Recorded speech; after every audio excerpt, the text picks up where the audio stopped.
Νέα πρόκληση από την Τουρκία. Ιδρύουν ταξιαρχεία καταδρομών στην Ύβρο. Θυμίζω ότι πριν από 2 χρόνια οι Τούρκοι ίδρυσαν και ένα τάγμα πεζοναυτών στην Ύβρο. Άρα εκεί που υπήρχε ένα σύνταγμα καταδρομών, πλέον θα υπάρχει ταξιαρχεία καταδρομών και ένα τάγμα πεζοναυτών στην Ύβρο. Αναβάθμιση της τουρκικής απειλής στο Βόρειο Αιγαίο.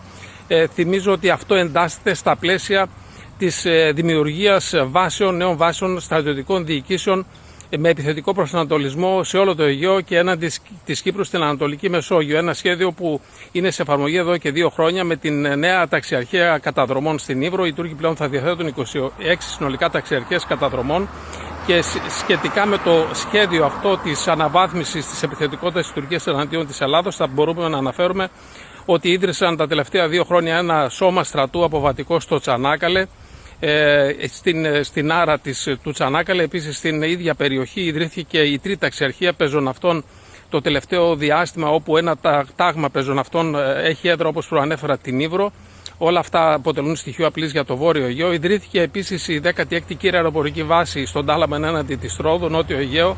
Η 17η κύρια βάση πυράβλων στο Αφιόν Καραχισάρ με μέτωπο με τομέα το Αιγαίο. Η 18η κύρια αεροπορική βάση στη Γιάλοβα με αποστολή τα στενά και το Βόρειο Αιγαίο. Η 10η κύρια αεροπορική βάση στο Ιντζελί Κάδαν έναντι της Κύπρου.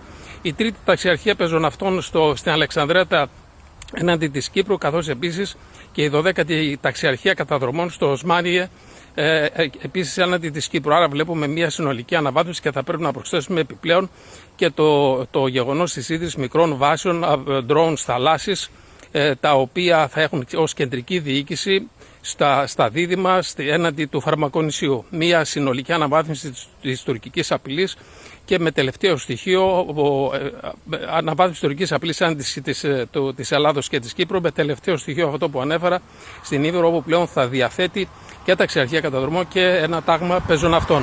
Η Ελλάδα θα πρέπει να αναδείξει αυτή την τουρκική επιθετικότητα, αυτόν τον επιχειρησιακό επιθετικό προσανατολισμό εναντίον της Ελλάδος και της Κύπρου, για 2 λόγους. Πρώτον, γιατί η Τουρκία αυτή την περίοδο έχει ανάγκη την Ευρωπαϊκή Ένωση και θέλει να ενταχθεί στην Ευρωπαϊκή Άμυνα, να απορροφήσει ευρωπαϊκά κονδύλια για την αμυντική βιομηχανία. Εμείς θα πρέπει να αναδείξουμε την τουρκική επιθετικότητα, αυτόν τον επιθετικό προσανατολισμό, η Ελλάδα και η Κύπρος, για να γίνει μια ανάσκηση αυτής της προσπάθειας της Τουρκίας να ενταχθεί στην Ευρωπαϊκή Άμυνα. Και επίσης θα πρέπει αυτή την περίοδο να αναδείξουμε την τουρκική επιθετικότητα και στη βάση το ότι θα ψηφιστεί και ο νόμος Γαλάζια Πατρίδα. Κάθε αφωνία δικιά μας βοηθάει την Τουρκία. Θα πρέπει πάση θυσία να αναδειχθεί κυρίως στην Ευρωπαϊκή Ένωση η τουρκική επιθετικότητα.